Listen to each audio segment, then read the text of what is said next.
What if there were planets out in the cosmos, inhabited with intelligent life? For eons, people have gazed at the stars and wondered what lies beyond the vast expanses of space.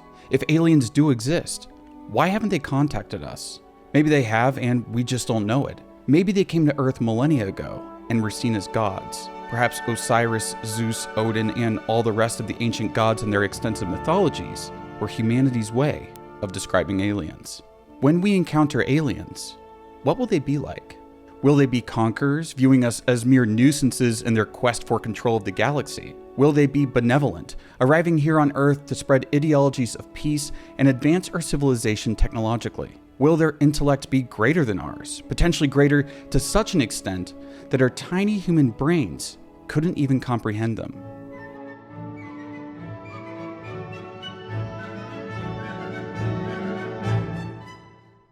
Or, in the case of Alexei German's 2013 film Hard to Be a God, which is based on the Strugatsky brothers novel of the same name, will they be idiots? What if the reason we haven't been contacted is because we're much more advanced than the aliens? Thus, when we visit their planets, we're seen as gods. But before we get to the video, I want to shout out my friend and co-worker's project, Fudo Notes. When I wrote this video, I had to read the book that the movie was based on, watch interviews with the filmmakers, and watch the movie several times. A big part of my video making process is taking notes, and this app is really good. It's totally private, it has cool features like checklists, and you can have it auto-sort and categorize your notes for you, making anything you need to find so much easier. It's available on iOS and Android, and you can learn more about it if you click the link in the description below. Okay, now back to the video. In Hard to Be a God, there's another planet that's very much like ours, with a key difference being that they are about 800 years behind us. So while we exist in a comfortable, relatively peaceful, and technologically advanced society, they're still in the Middle Ages. Upon learning of this planet, a scientific institute sends a number of scientists to observe and document the alien planet while slowly guiding it towards betterment. The scientists wear jewels on their foreheads that are actually hidden cameras and microphones, live streaming their lives back to the institute. The scientists are thus also historians, observing everyday medieval life. It's like they're time traveling, but without traveling through time. Because of this, even if the general era is the Middle Ages, it's also distinct from Earth's version of that era. It's close, but not the same. The scientist that the story follows is Anton, though on this world he goes by the name Don Rumata. The Rumatas in this world are a family of wealthy aristocrats whose nobility stretches back countless generations. Upon arriving to the world, Anton assumed the role as the last of the Rumatas had died. But in a world like this, information doesn't travel quickly, or might not travel at all. At any rate, he has tons of gold, and he descended to the world from the heavens. So even if he's not really a Rumata, he might be a god, or at least the illegitimate son of a god. So he deserves some reverence.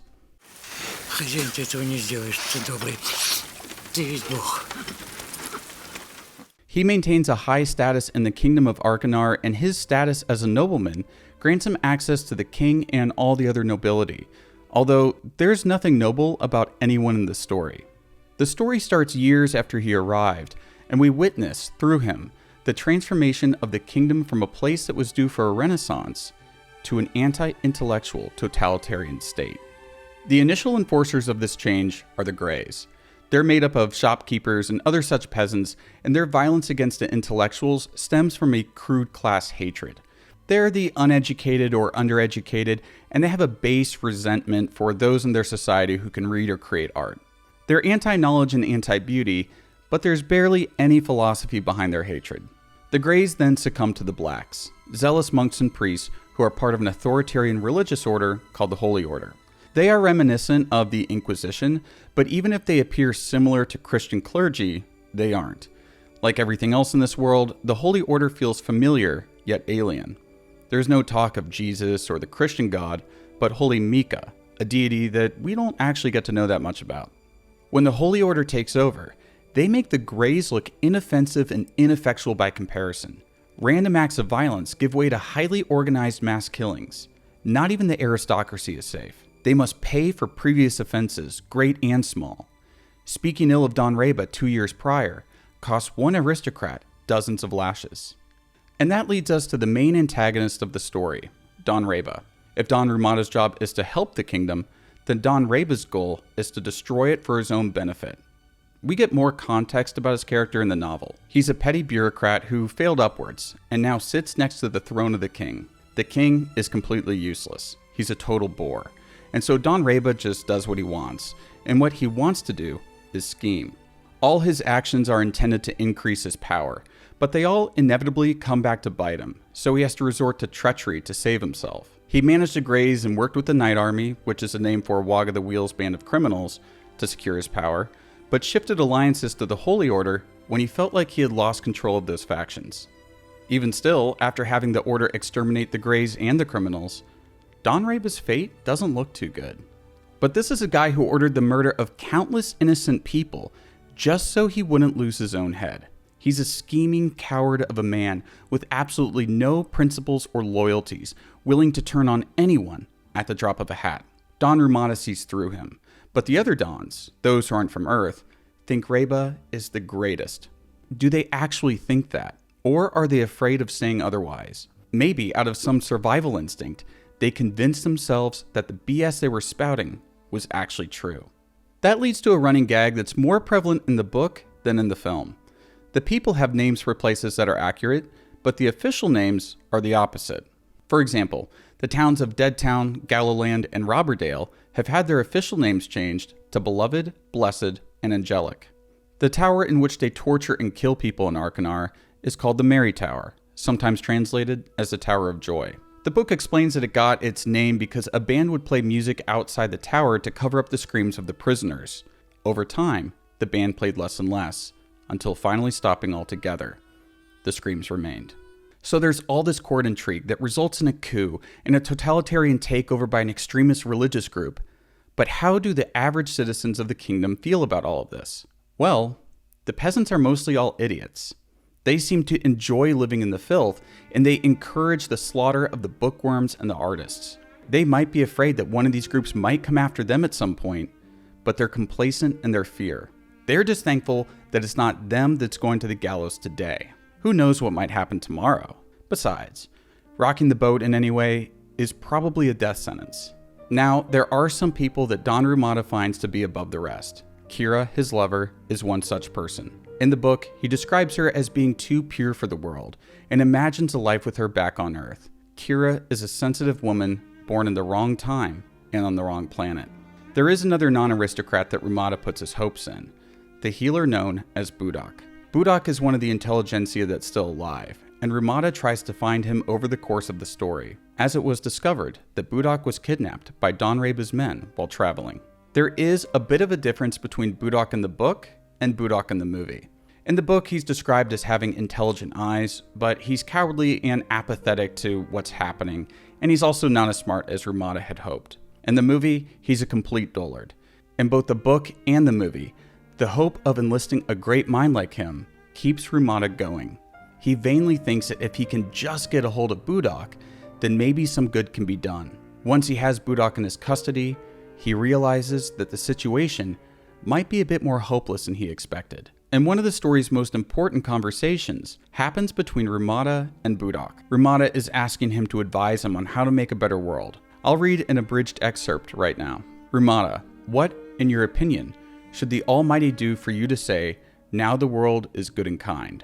Budak, let hunger and need disappear, and with them, all that divides people will be gone too. Rumata, that would not benefit man, for the strong of the world will take from the weak that which I have given them, and the weak would still remain poor. Budak, I would ask God to shield the weak, enlighten the cruel princes, I would say. Rumata, cruelty is power. Having lost their cruelty, the princes would lose their power, and other cruel princes would replace them. Оставь нас в нашем гниении. Уничтожь нас всех. Всех уничтожь. This dialogue goes on for a few pages and highlights a couple things. One, Budak isn't smart enough to actually advise Rumata. His ideas are ones that sound good at first, but don't take human nature into account at all.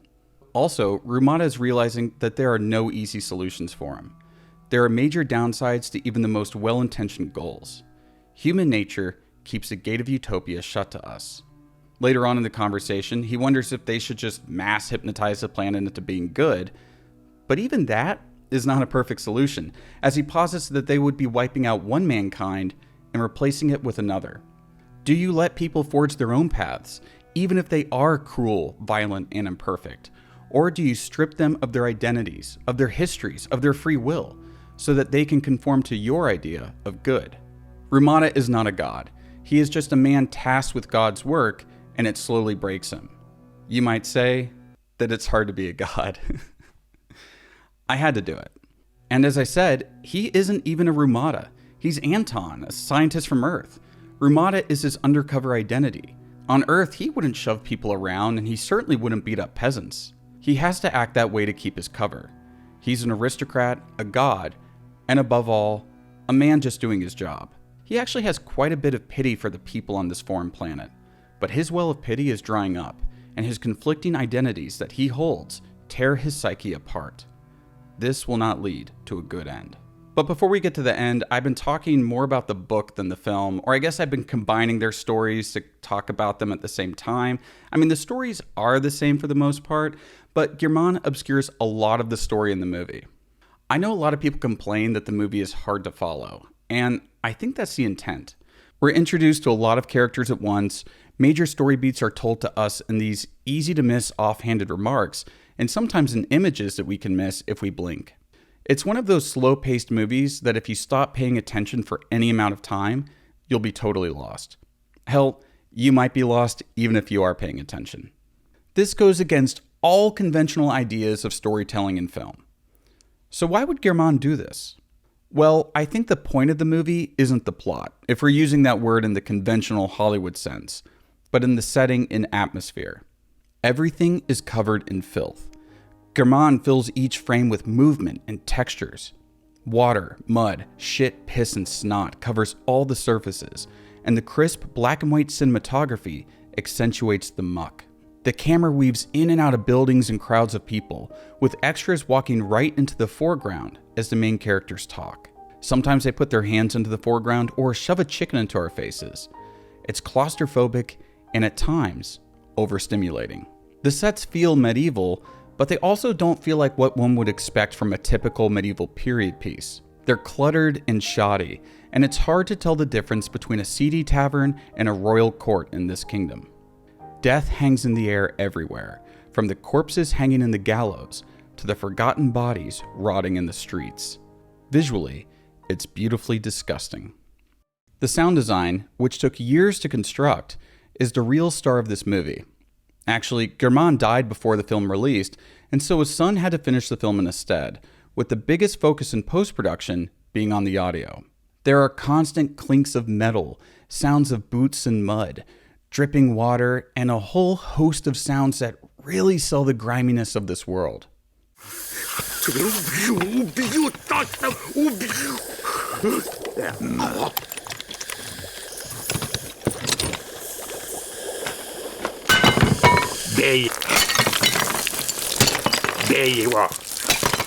There's also no musical score to ease our feelings. The only music we ever hear is diegetic, the music that Rumata performs. And that music serves as Rumata's attempt to hold on to his humanity and as a rebellion against the world he's in. All of this culminates in a grotesque and disorienting experience. We do experience a story playing out in front of us, but that's not what Guillermin wants us to focus on. Hard to Be a God as a film is about living in this world with Rumata. Watching it, I got the feeling that we, the viewers, are the people in the Institute back on Earth, observing the world through one of the cameras on the scientists' heads. The lack of context and clarification forces us to study the images to try to figure out just what the heck is going on. I will say this movie is not for everyone, and it's one of those films that you just kind of have to be in the right mood to see. It's almost 3 hours long, and the bleakness never lets up. Plus, it's one of the few movies that I felt like I could smell, if that makes sense. They have characters smelling things throughout the movie, and it played some kind of psychological trick on me, and I swear I thought I was smelling the film, and it didn't smell very good. And it wasn't me, and it wasn't the office where I watched it. That all smells normal. I was being tricked. Okay? Now getting to the end of the film. After being disillusioned by Budok, and after the murder of his lover Kira, Rumata goes on a rampage and slaughters everyone in the town. In the book, we don't find out who killed Kira, but in the movie, it's said that Arata, the professional rebel that Rumata funds, killed her as a false flag operation. Arata's goal was to spur Rumata into fighting the Holy Order, but instead, he turned Rumata against everyone. Guillermin doesn't frame the final scenes of violence as cathartic at all. It's a complete loss. Up until this point, Rumata hadn't killed anyone. He was forbidden to kill, so he showed his mettle in duels by merely cutting off ears and reminding people that having your ear cut off is very painful. His violent rage is a failure of his mission and the destruction of the humanity he had left in himself. Guillermin, in a short documentary made during the filming of the movie, spoke about how he saw the ending and what it all means to him. He said that leaders have a choice between being democratic, giving the people a good level of freedom, or they can become strongmen, choosing the path of cruelty and totalitarianism. Unfortunately for Russia, and honestly most of the world and most of human history, strongmen have risen to power quite often. The movie thus serves as a critique of Russian society and politics. It differs from the book in that it's much more blatantly an attack on communism, or at least Stalinism. The book often equates the antagonist forces, like the Greys and the Holy Order, to fascists. During the coup, Rumata compares the Night of the Fast Purges to the Night of the Long Knives. But it is important to note that this book was written in the Soviet Union. Boris Strugatsky later said that the novel was indeed an attack on Soviet society and politics, and it was written as a protest against a wave of anti-intellectualism among the Russian politicians and censors. Грамотей не есть враг.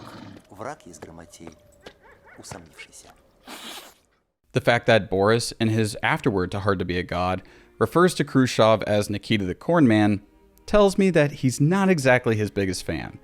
And I think that Khrushchev served as one of the inspirations for Don Reba, a scheming but ultimately dull bureaucrat who failed his way to the top of the political system. But the other major inspiration for Reba, and probably the biggest one, is Lavrentiy Beria, who was the head of the NKVD from 1938 to 1953. Why do I think this?